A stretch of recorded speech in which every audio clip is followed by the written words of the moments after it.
How to play a destroyer when you are the solo destroyer in your team and you face a carrier in the enemy team. This is what I'll be talking you through in this game. When it comes to destroyer play and you are the only destroyer in your team and you're facing a carrier, then you need to exactly understand where you're positioned, where is your own carrier positioned, and where the enemy carrier will be, because this is the main threat. Your job is to sink the enemy ships, but you need to avoid the enemy carrier. So you start by analyzing the map. In this game, we start in the middle spawn and we have the carrier next to us. We decide to go to the A cap because transferring A into a blue cap is a bit easier than going to C.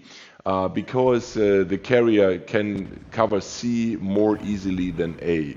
So what I'm doing is usually I would go more straight into A, but at first I'm going more sidewards because I want to see where the carrier starts, and at the same time I'm pinging my carrier to give me a spotting north of A, so I can understand if the enemy destroyer will enter A and if the carrier is flying into A, because then my carrier can release some planes and yeah, slow him down. So as the game unfolds and I find out that the carrier is around the C cap, I change my strategy because you can see the battleships unfold more and more. So I just need to worry for the destroyer. But as you can see, a lot of battleships and cruisers are north of me. So I decide, unlike I usually would do in a normal game, not to go into A. Why do I decide that? Well, my biggest weapon at the moment is the enemy does not know where I'm located. So nobody can do evasive maneuvers, and nobody would do because nobody expects the destroyer close to them. That's why I'm going in between A and B, and I don't bother for the capping at the moment. I try to sneak through because the carrier is busy at C and D, engaging my team. The only threat is if the carrier would have taken a flight to A, but then again I have my smoke, then I would turn into A, smoke up, hit my anti-air, which is pretty good in ZF6, and just shoot down his planes, and before he arrives the second time I would move out of A. So that's why I'm going north of A, but I'm still not going into the A cap, which is the usual play, but I'm heading for the battleships. I want to torp them and want to make sure I get them off guard. And this is like I said, some different play like I would do in a normal play. In a normal play with 3 destroyers, I would probably enter A or go all the way left around A and torp them sidewards. But here I sneak into the middle, and with my 8 kilometer torpedo range, I need to get pretty close. So I'm taking a shot on the Gneisenau, and the Gneisenau is pretty confident that there's nobody around because the cap doesn't turn blue, so he thinks, there's no DD around. Yeah, but I'm already next to you, guy. So this is pretty nice, and the next target is probably the Nagato, and you can see we have Richelieu camping in the back, and lucky for me there's no destroyer and no carrier. They don't care for me, so I keep marching on and I don't go into any cap, because if you are the only destroyer around, going into a cap is just saying, hello, here am I, please find me, please destroy me. So if you are the single destroyer, your gameplay needs to be different. You don't cap. You don't cap unless you have to.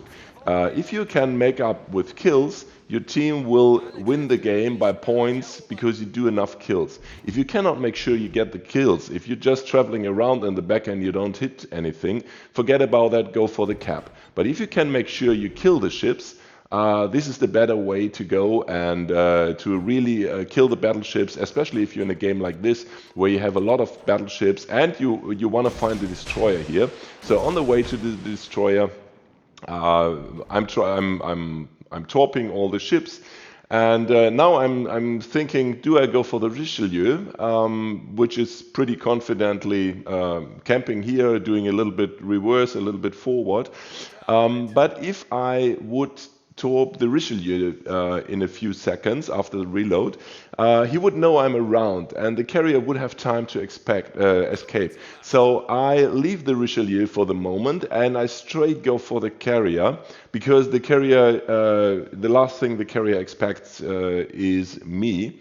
And I disabled my anti-air, so you will see in a few seconds the carrier launches another set of planes, and my spotting by air is 2.9 kilometer and he stays outside 3 or 3.1. If I had AA turned on, I would hit him at 5 something, but then he would spot me and all my plan was gone.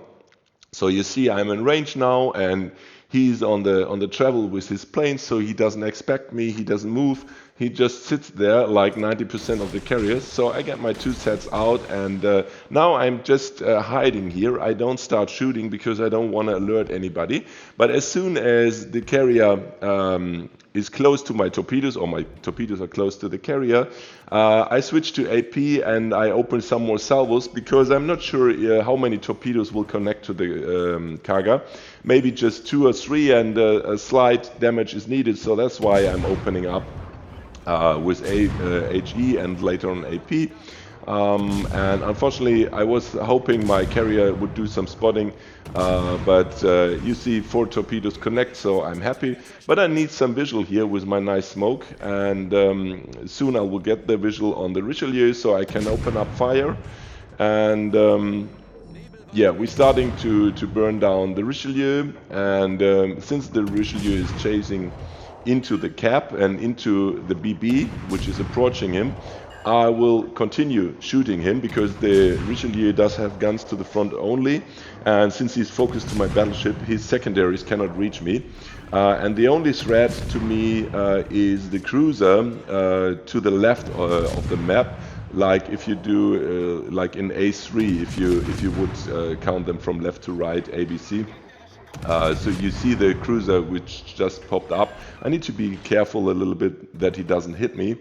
So I'm chasing the Richelieu, and as soon as my reload booster is available again, I also will hit that just to make sure that we can burn down the Richelieu. And again, I don't care for the caps. You see, we lead by points, and we make sure that we kill the Richelieu. So I'm hoping my battleship is not going to ram the Richelieu, because that would destroy my plan to save our battleship and to kill the Richelieu. But lucky for me, they avoid each other, because probably the Richelieu is confident he can kill our battleship, since our battleship is shooting at the cruiser or some other ship, and so the Richelieu is doing the turn, but he forgot that I will burn him down, and yeah, that's gonna be his end pretty soon. But again, we're not capping. And this is what I'm trying to explain you in this game, because a lot of people keep telling, a destroyer needs to cap, a destroyer needs to cap, forget about everything else. No, that's not true. A destroyer needs to have situational awareness and needs to understand when it's time to get through and when it's not. If there are 3 destroyers in the game, there's no time to go through for the carrier. You fight for your side, you stay in your cap, blah blah blah. But if you're the only one, you don't want to raise the flag, hey, I'm in this cap and please kill me. So you get through, you get your torps off at ships which don't expect you. You make unexpected moves, and since I took the carrier out of the game, there's nobody who can spot me. So now I'm going for the A-cap while focusing on the Kagero. This is the next task now. I want to bring down the Kagero. Since there's some time on the clock, the Kagero still can do some damage. And the other cruiser could go for the A, but the Azuma, but he's charging in for whatever reason. I think he's up for the carrier. Coming across his path. He should have gone for the cap, and they could have come closer by points, but whatever, he doesn't. And so I'm focusing on the Kagero. I'm getting some additional XP and silver by capping, and it's a little bit a shame. I'm shortly considering if I should be greedy and go back to B and get the B cap as well, because as you know, caps really pay well in silver and XP. And probably if I had gotten B on top, this would probably have been a 3.5K game. Now it's like close to 3K game because I didn't get a single cap. But still, it's a nice game, a nice damage, and I think I pretty well played the objective. And the objective can also be kill the ships, so it's not always get the cap, especially if you're the single destroyer. So this is the difference to standard games, and a little strategic advice. You don't always have to cap. Don't get yourself confused by people playing battleships telling you have to cap. No, you don't. But what you have to do is, if you don't get the caps, you have to make sure that your team gets the lead in ship kills, because only that way you get the lead in points. So if you sneak through, if you don't get the cap, and if you take 6 minutes traveling around and your torps don't connect, then this is a bad gameplay. So the advantage what you have by not capping is the enemy doesn't know where you are. So you need to use and utilize that advantage by killing enemy ships and hitting with torps.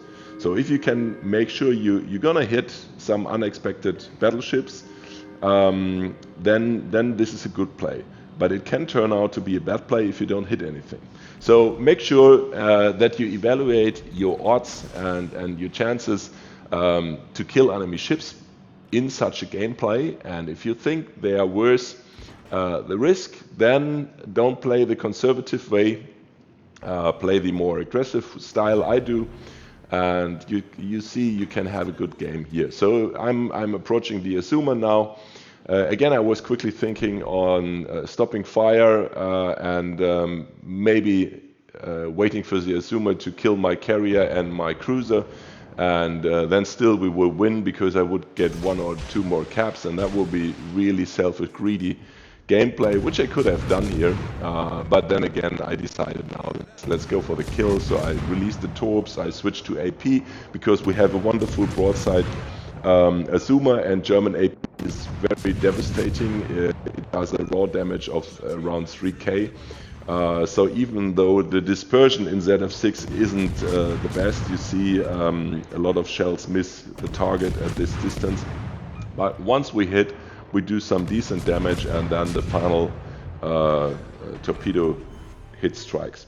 So that's it for now. I hope you enjoy the little strategic advice. Enjoy the game, hit the thumbs up, hit the like button, subscribe, and yeah, thank you out there. Bye bye.